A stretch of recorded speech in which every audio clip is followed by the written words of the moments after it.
So in part 2 of section 3.1, we're going to introduce function notation. So we know that y is a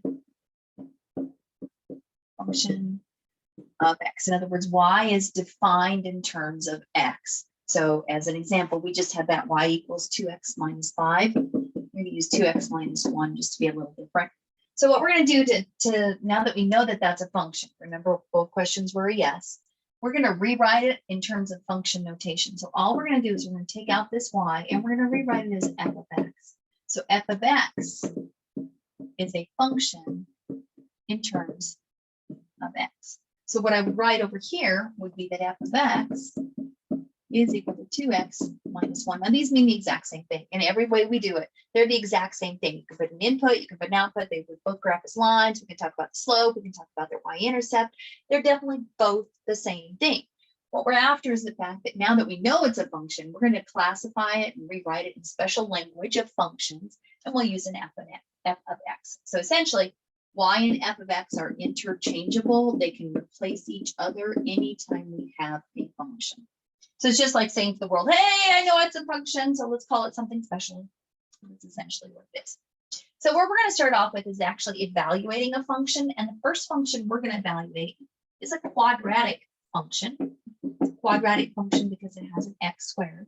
So we have f of x is equal to x squared plus 3x minus 5. Now, word of warning about our notation, the set of parentheses here do not mean that this is to multiply in any way, shape, or form. So one place in mathematics where we use those parentheses and they do not mean multiplication. So never, ever, ever take f times that x. So you're not multiplying by x.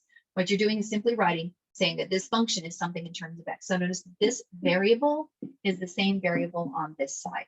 So if I were to write f of a is equal to x squared plus 3x minus 5, we would have some issues because this function is written in terms of a, but my variable on this side is x's. So whatever variable is inside the parenthesis is the variable that has to appear on the right side because that's your input.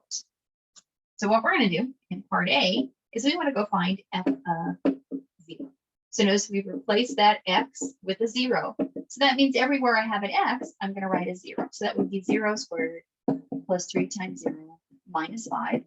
And we get a negative 5. So now we put an input of x. So our input value was 0. Our output value is a negative 5. So that means that the input 0 belongs to the domain and negative 5 would belong to the range. Okay, let's do a whole bunch more of those. This is where we need lots of practice. The homework has like 8 different parts to each of these, so it's a lot of them. Part B is asking us to find f of 1. So now we're going to replace all the x's with a 1. So that would be 1 squared plus 3 times 1 minus 5. And please be careful. Don't get in too much of a hurry where you make silly order of operation mistakes. So I have to do the exponent first. That's going to give me a 1.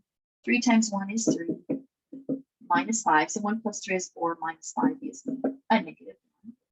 All right, so it gets a little sneaky. We're going to plug in a negative number, f of negative 2. Notice how I'm saying it, f of negative 2. So I'm saying f in terms of negative 2. This function in terms of negative 2. So that would be a negative 2 squared plus 3 times a negative 2 minus 5. We're going to do the exponent first. So a negative 2 squared times a negative 2, positive 4.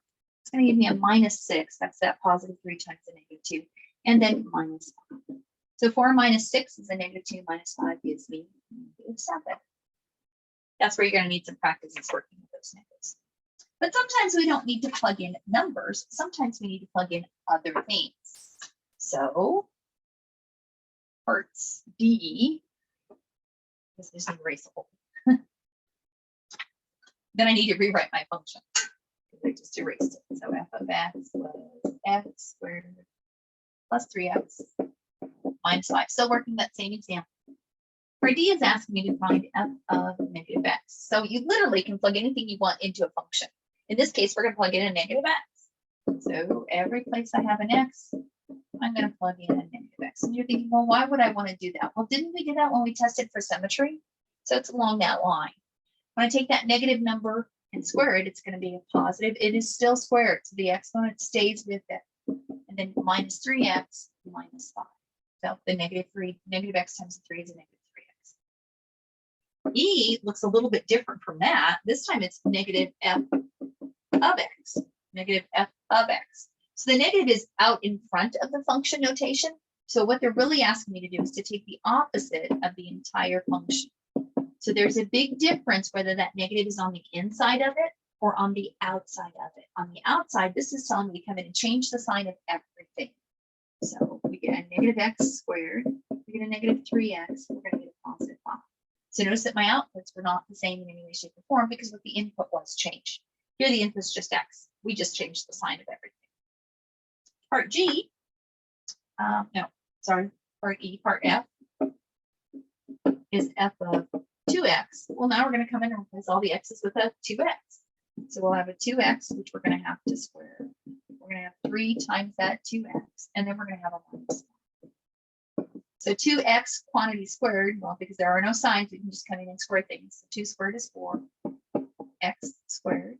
We'll get 3 times 2 is going to give me 6x minus 5. Now, it's not equal to anything. It's equal to this f of 2x, so you can't go do anything with it. You can't solve it. It's not equal to 0. You can't factor it. You can't do anything else with it. That's our answer. Finally, part G on that problem is asking us to find f of x plus h, f of x plus h. So now we're going to replace all those x's with an x plus h. So we're basically putting in an expression. We can do that. We'll get x plus h squared plus 3 times x plus h, and then minus 5. Now you can't leave it. We expect you to do simple cleanup. So we're going to FOIL this out. X plus h times x plus h is going to give me x squared plus 2xh plus h squared plus 3x plus 3h minus 5. And there's our answer. So there's our first function being evaluated.